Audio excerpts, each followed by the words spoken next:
6:30, I would like to call the Baldwin City Council work session for October 8th, 2024 to order. The first item on our agenda tonight is a public hearing for the millage rate. This is the first of 3 public hearings. If there is anybody present who would like to come speak in favor or against the millage rate increase proposed by the city, please come forward.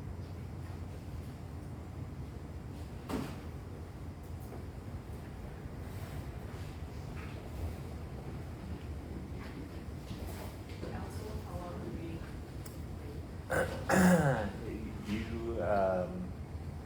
Unappropriate time.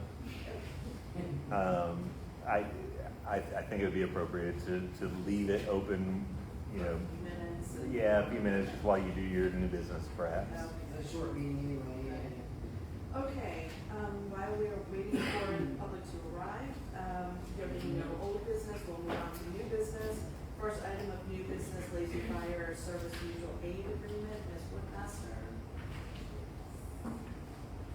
We have a podium too. So close And to you you. can see over it. That's not, I'm not. Yeah. We have on page 4 of your packet tonight, the mutual aid agreements for the Airedale Correctional Institute. They do have agreements with everyone in our county to render mutual aid. This agreement hasn't been updated in, I think the last one was updated in 16. It's been a while. So we've operated under that agreement. There's one change that they've made to it, which was eliminating the use of their fire truck to respond to calls. They will still respond to calls.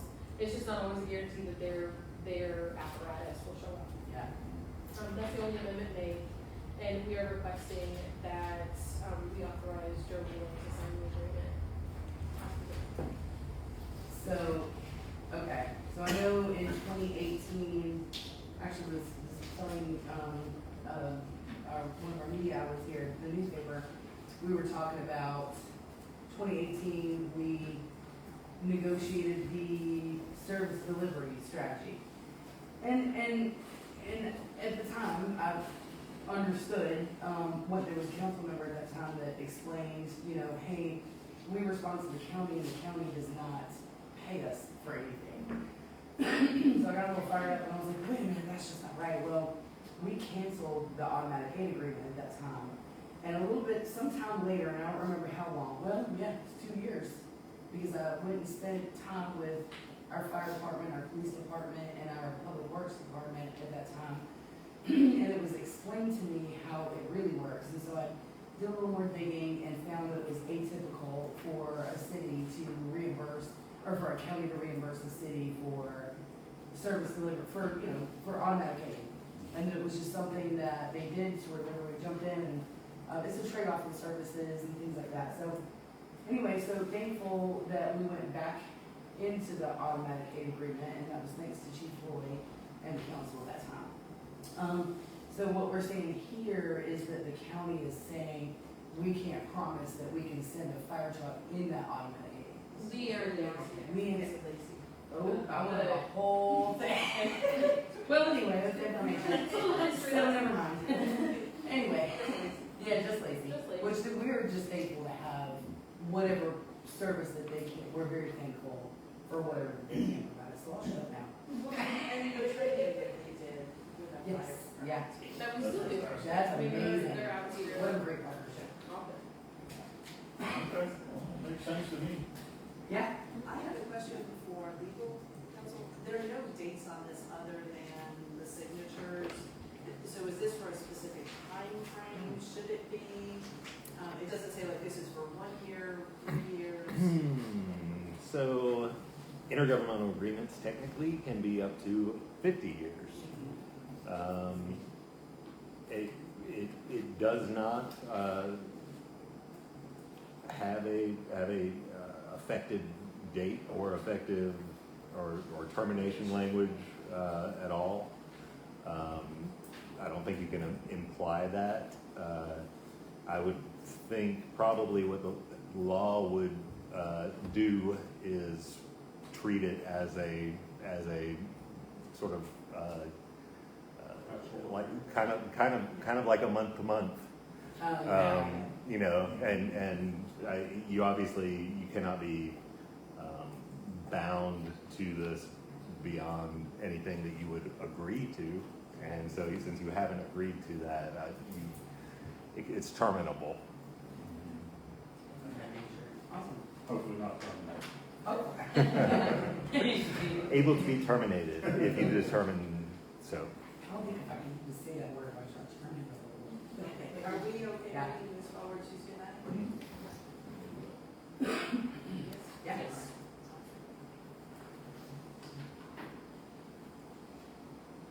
Do we need to vote on that or just consensus? It was both works, the work session, yeah.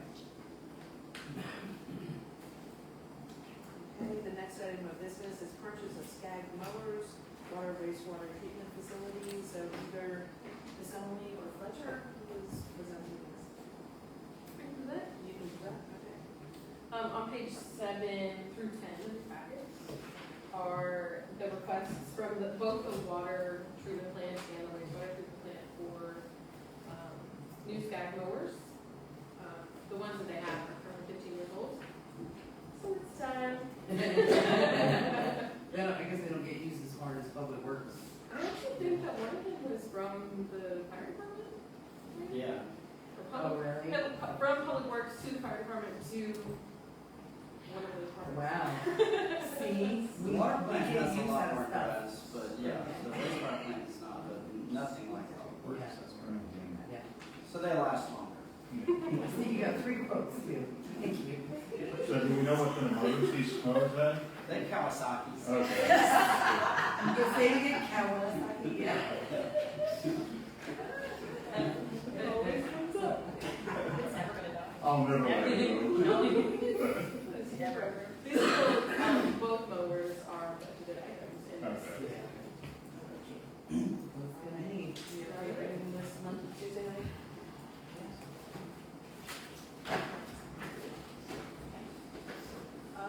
Well, that concludes new business, and nobody has joined us. Mr. Molinax, I know you're here as a candidate, but you are also a resident of Baldwin.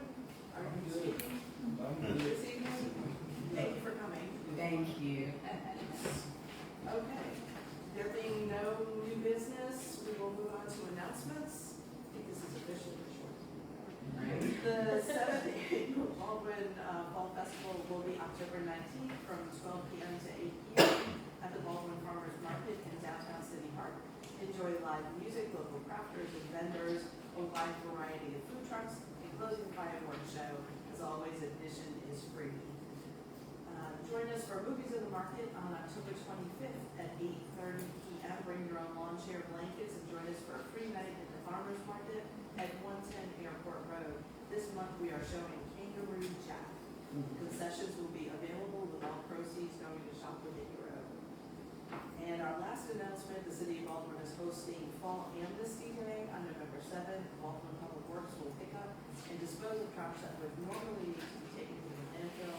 We will accept scrap metal, paint cans, furniture, old appliances, tires, and batteries will not be picked up. All items must be placed at the curb no later than 8 a.m. on November 7th. Call City Hall at 706-778-6341 by 4:30 on November 4th to get your name on the list. Any announcements from council? So if I might, can I go ahead and share about what we met today with the, our initiative? So we met today with the City of Baldwin, desires to help some of the hurricane victims. And there's been a lot of aid that's been sent. And actually, from the feedback that we're getting is a lot of these towns are sort of saying, hey, you know what? We've got so much, thanks, you guys are so generous. Now, some of those things have changed as cold weather has come in, and we have unofficially been able to bring a lot of people aid with the assistance of 6 pilots, private pilots that fly Huey helicopters out of Hickory, North Carolina, and they have been waiting for coordinates and points of contacts in different cities for us to be able to say, hey, they need this, this, this, and this.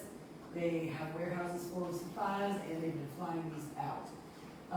One thing that is sorely needed, that is not able to travel by air, is things like propane, kerosene, lamp oil, any kind of combustible fuels like that, which is desperately needed, especially as the cold temperatures are starting to move into the higher elevations of the mountains. So through some of this networking, and also sort of all happened at the same time, myself and Chief Roy and a few other of our city people reached out to Ms. Woodmaster and said, hey, we would really like to do something. What can we do? So it just sort of was, a collective effort. We did officially meet today, and I say the cavalry showed up. The cavalry showed up, and we also have the support of Partnership Habersham. Partnership Habersham is committed to canvassing their network and to help bring some relief to some of these communities, which we were very fortunate, and I think we were missed just in the nick of time with the way that storm moved, that we didn't get some of the devastation that Eastern Tennessee, West Virginia, Western North Carolina, and even South Georgia and South Carolina got. We were very fortunate. So Partnership Habersham has made the commitment to do whatever it is that they can to help the city of Baldwin to send some of these really precious resources. And I believe one of the ways that we're going to be able to do that, because it has to be transported by ground, is that the city of Baldwin is now looking for sister cities that we can adopt, create MOUs with, so that we can actually get these supplies that can only be delivered by ground to some of these cities that are in larger need, that are smaller outlying towns that aren't getting as much attention as some of the larger cities. So we are super duper excited, super proud to be able to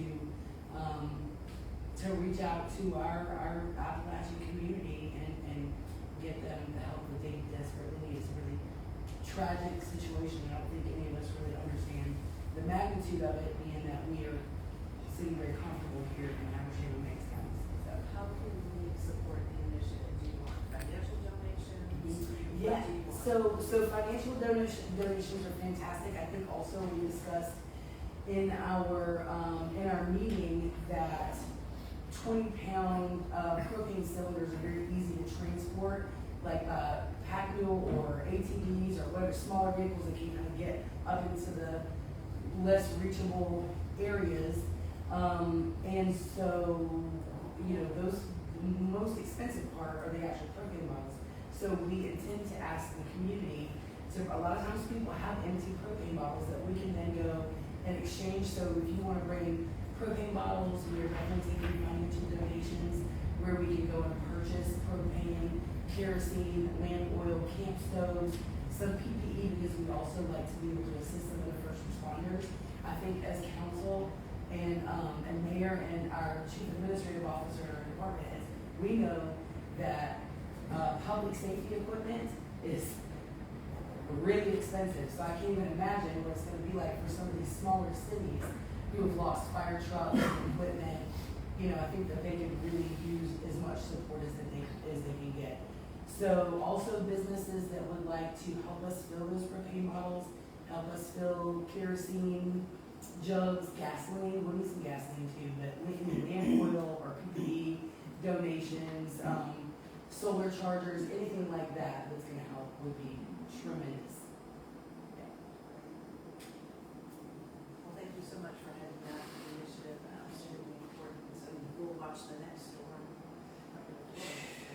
Yes, that was terrifying also. Okay. Any other announcements from council?